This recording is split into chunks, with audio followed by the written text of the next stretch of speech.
Hello, dear. I'm back. Did you miss me? Say yes. Of course you missed me. A daughter always misses her mother.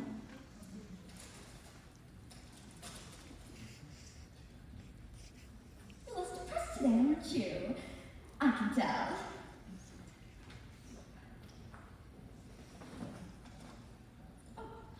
Oh, I got your dress back. I'm afraid the stains didn't come out. You should have heard the lady at the cleaners.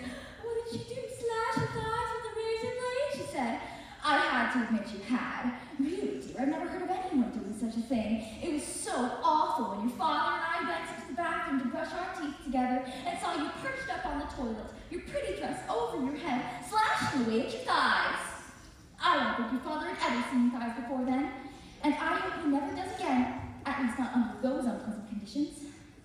I mean, what could have possessed you? No one in our family has ever committed suicide since then, and no one since either. It's a sign of defeat, and no one should do it. You know what I think, Jane? Jane? What? I don't think you ever attempted suicide at all. How do you explain the stains, then?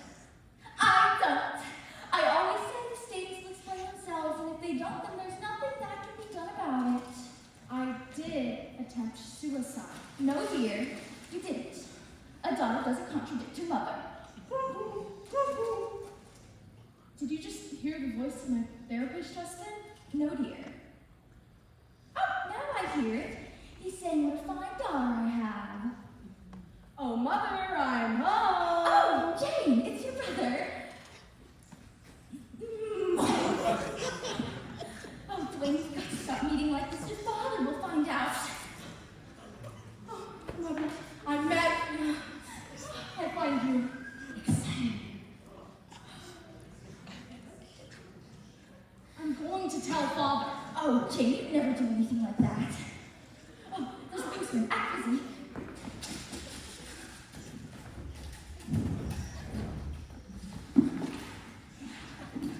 There, it's gone. Oh, why must you taught me? Well, let's get married. We have different blood types. Oh, Mother, I love you. Oh my God, that's your father. Edith, what are you doing? Oh, Arthur, I was just finishing up with my morning shopping. And how's our daughter? You're not my father. Jane, you know he's your father. He's my brother. Dwayne is your brother, dear. If you're my father, you must be close to 50. I am close to 50. Let me see your driver's license.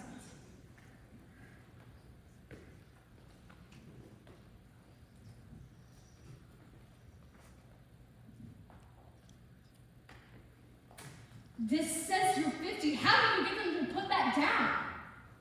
The truth is the truth, no matter how you look at it, dear. How come you don't look 50? Your father never looked his age. Most girls would be pleased that their fathers look young. Most girls are pleased. Jane's pleased you look young, aren't you, Jane?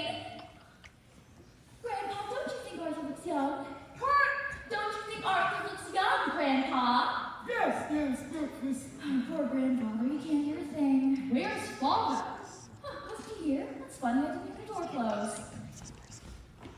Grandpa, Mother is having an affair with Dwayne. What? He can't hear you. Besides, you shouldn't make up stories. I don't. Oh, there's the doorbell.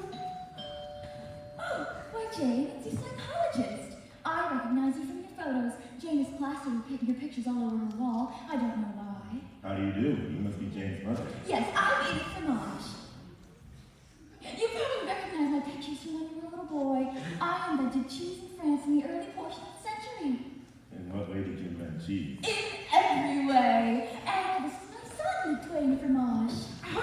How do you do? I didn't realize Jane's last name was Fromage. It isn't. I had her by another husband, a Mr. Carrot. My name isn't Carrot. That's right, dear. It's Jane Carrot. Jane's very overwrought today. The stains wouldn't come out of her dress. I'm sorry. Oh, you think you're sorry? You should have heard the lady at the cleaners. I thought we would have to chain her to the floor. Perhaps Mr. Summers is hungry. Oh, right. No, thank you. Then how about some entertainment? Jane, play the piano for Mr. Summers. I don't play the piano. Yes, you do. I've heard you play many times. You play very well. I've never played the piano. Yes, you do. Jane, Mr. Summers would enjoy your playing. I don't know how. How do you know? Have you ever tried? No. There, you see them. Cello's a real instrument, but we never talk about it. Please play, Jane.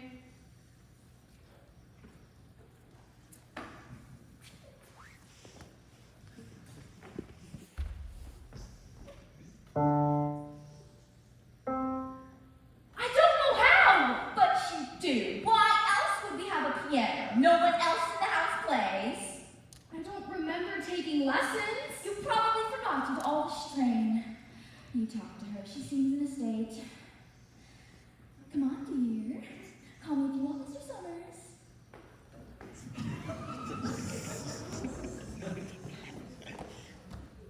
I don't remember taking lessons.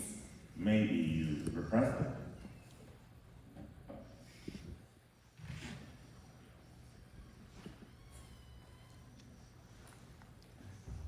My wife gave me a message about you attempting suicide yesterday.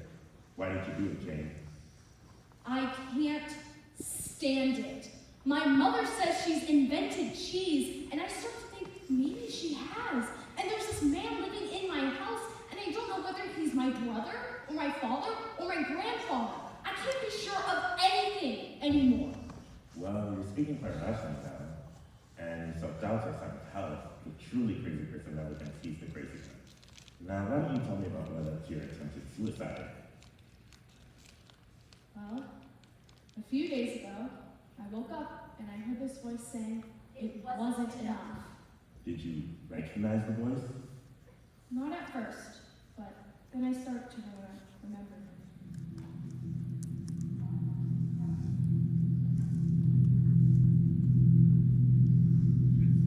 Somebody took me to the theater when I was 8 years old with lots of other children. We'd come to see a production of Peter Pan, and I remember something seemed wrong with the whole production. Something seemed off. Like when the children would fly, their ropes would keep breaking, and the actors would come thumping to the floor. And they'd have to be carried off by the stagehands.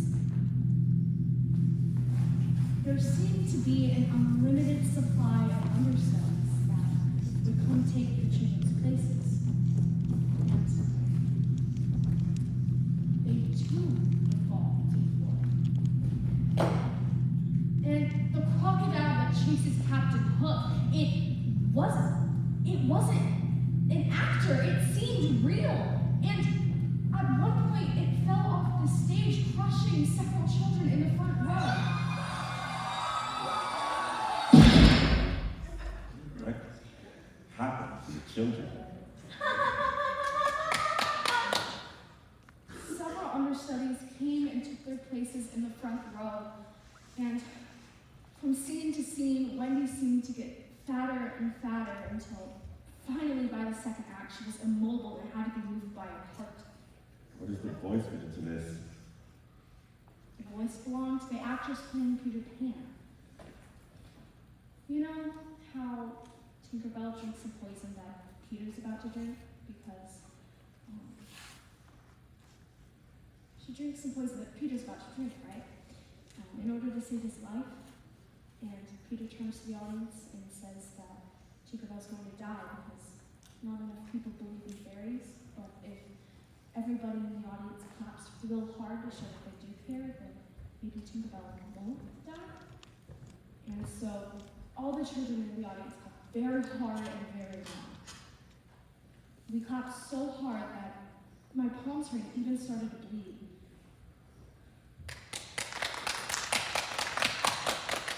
Suddenly, the actress turned to the audience and said, That wasn't enough.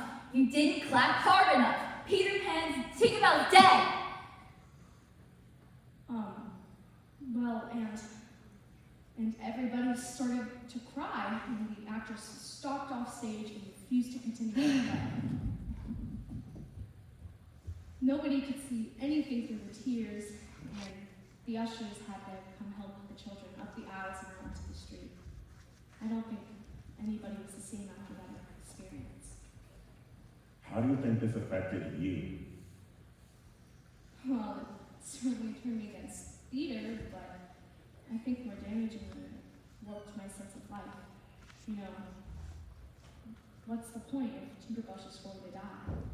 So, you wanted to die like Tinkerbell. Yes. Jane, I have to take my wife to the hospital this afternoon, so I have to go now. But I'll be back soon. I want you to hold on. I think you're going to be okay, but I think you need a rest. So when I come back, we'll talk about putting you somewhere for a while. You mean committing me? No, this would be a completely temporary. Tinkerbell just needs her batteries recharged. That's all. Now, you just make your mind up when. I'll be back as soon as I can, okay? Thank you. I'll try to stay quiet till you return. Oh, you're leaving. Won't you try some of my cheese first? No, thank you, Mrs. Lodge. I have to go now. Please stay to where your daughter stays quiet. Of course I will. You can count on me. Shut up. Jake, dear, I brought you some sheet music. I thought that maybe, if you got settled on where middle C was, it might all start to come back to you. Please leave me alone. I don't know why you turned against the piano. Well, you know my one love has always been the cello. Don't speak to your mother in that tone. I'm sure you didn't mean that. When you are ready to play the piano, let me know. Oh, there's the doorbell. Oh, Count. I don't believe you met my daughter. This is Jane. How do you do, mademoiselle? This is the Count de Rochelet, my new benefactor. Yes, I am here because your mother has been gone from France too long. I need to bring her back to the spotlight where she can invent something new. So I come here, perhaps convince your charming mama to come back. Jane, say hello to the Count. Hello? You have to forgive her. She's sulking because she forgot how to play the piano. Madame Fromage, I love you. Please, my son, husband, right here. Madame Fromage, I love you. Not now. First, I must invent something new. Have you the ingredients?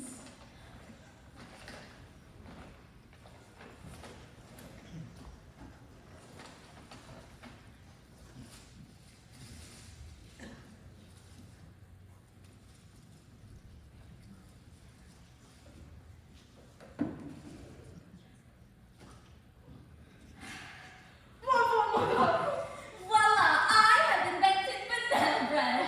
Let's make love to celebrate. Please, my son, husband, me here. Count.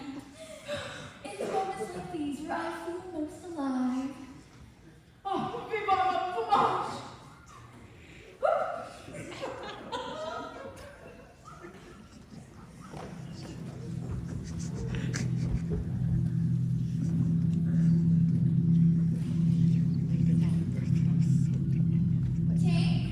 Tinkerbell, are you alright, Tink? Don't die! That wasn't enough. She's dead. Tinkerbell's dead.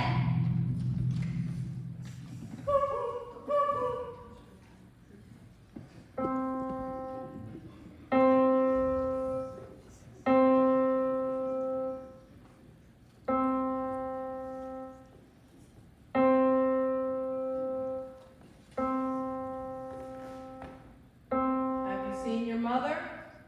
To whom am I speaking? Take off the bag and see. To whom am I speaking? Don't act odd, Jane. Tell your father you'll be normal. I'll be normal. I'll be normal, comma, father. I'll be normal, comma, father. Oh, there you are, children.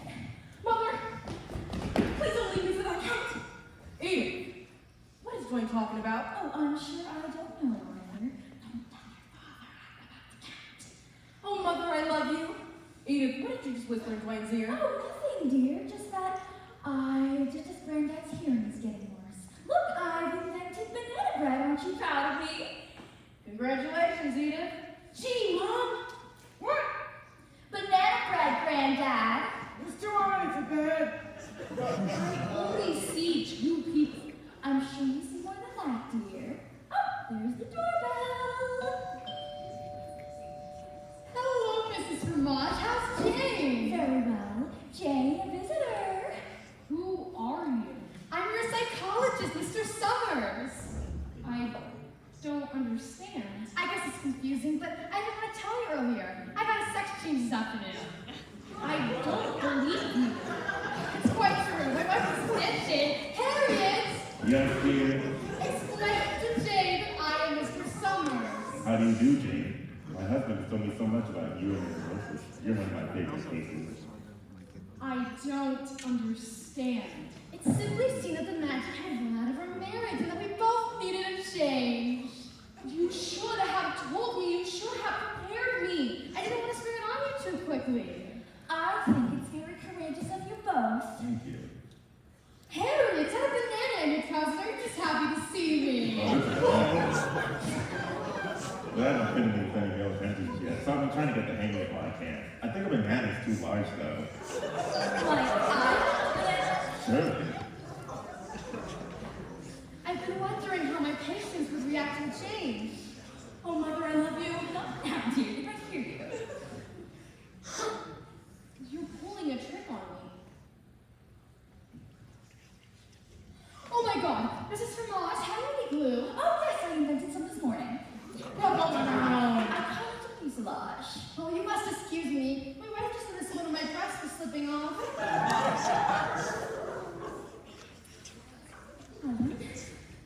Might you need a melon? Oh, no, thank you. This should do it. Modern surgery is a wonder these days, but it can be sloppily done sometimes. I think you're crazy. What? Oh, dear. You see, Harriet? I see. A hostile reaction to my change. Jane, dear, I'm just as capable as I was before. I don't think you can help me.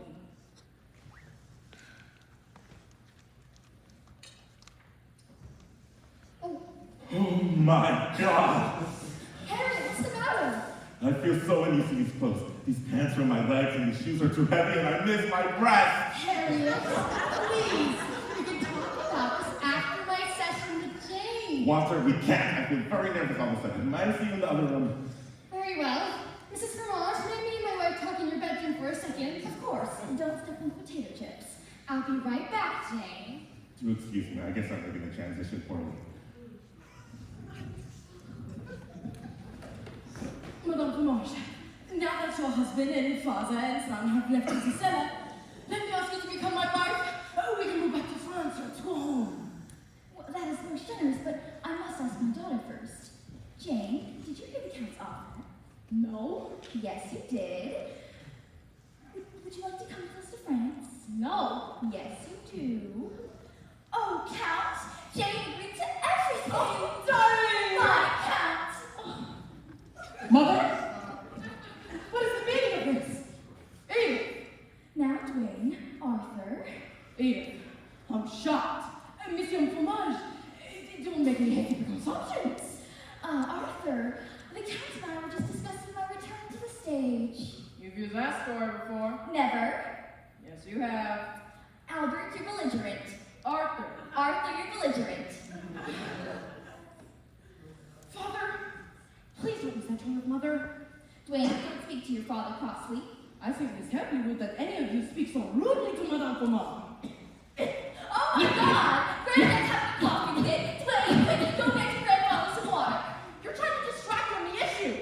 Your grandfather's talking. How could you be so cruel? Right? Listen to your mother. Okay, we have to get this settled first. Who do you love more? Me, father, or the Count? And do you mean more frequently or in greater degree? Degree! Oh my God, he's fainted! Oh my God, was he dead? No, he's just sleeping. Oh, good. Okay, well, who you love? Well, Dwayne, when you ask a woman that, you ask her to explain her existence. And so I will. Dwayne, I love you as a mother loves a son, as a wife loves a a husband, and as a woman loves a lover. Arthur, I love you as a wife loves a son, as a husband loves a lover, and as a woman loves a brother. And Count, I love you like a husband loves a mother, like a son loves a daughter, like a wife loves a sister. It's all for one and one for all. There, are you satisfied? Oh, Mother, you're wonderful. Edith, I'm touched. Oh, God. Dear,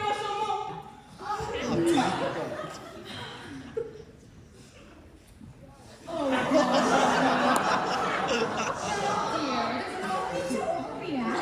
Harry is just comfortable. I don't look like my ears. Not at all.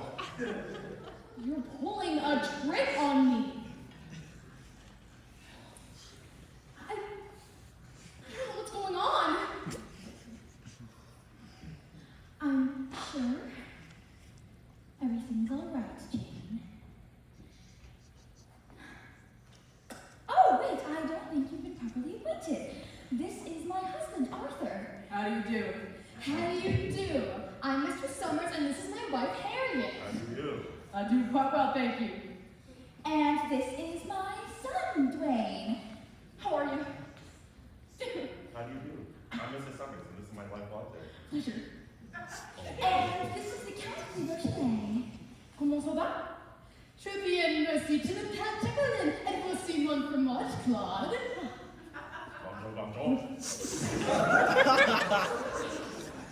And this is my new invention, banana bread. I dedicate it to my wonderful daughter, Jane. I call the recipe Banana Bread Jane. You hear that, Jane? I don't know who you are. Yes, you do, Jane. Now, why don't we taste the banana bread? Jane, since it's your birthday, you come and get the first slice. It's not my birthday. Yes, it is, Jane. You've been wishing you happy birthday all day. Happy birthday, Jane. We're gonna get that piano tune for you. I still don't know who you are. Cut the banana bread, Jane.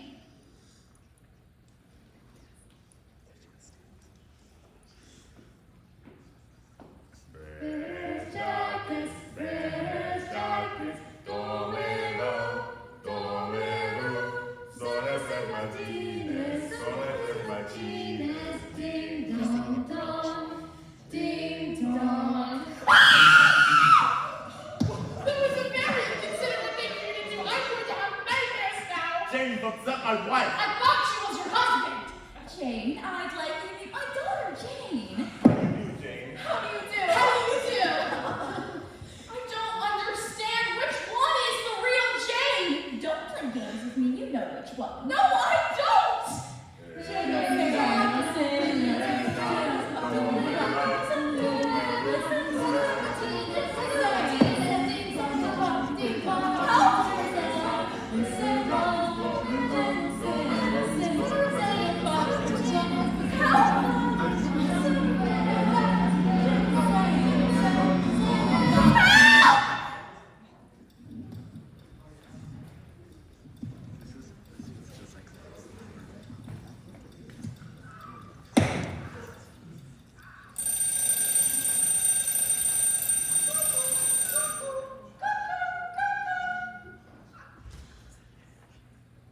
Time for the bandages to come off. There we go. How are you, Jane? Jane, how are you? Jane's not here. Oh, well then who's this? I'm Jane's mother. Hello, I'm Edith Fromage. I invented cheese in France in the early portion of the century. I'm Emily Carrot. I discovered radio with France. Well, that's the last time I ever put them in a salad. Entirely. Of course, Emily. I was about to make something good to eat for my husband, son, lover, and father. Would you like to help me? Yes, Edith. What should we make? Let's get a child. I'm afraid we don't have a big enough bowl. Oh, that's okay. You won't put the yeast in. We'll make a small child. That's all right then. What ingredients do we need? We need cheese and banana bread. Oh, I have that. We also need lots of eggs. Eggs.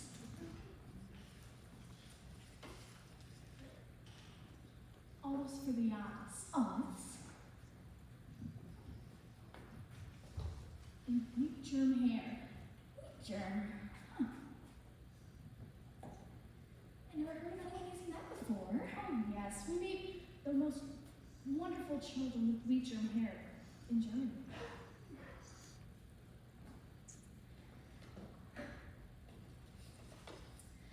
I'm Lydia. Yes, Edith? Welcome home.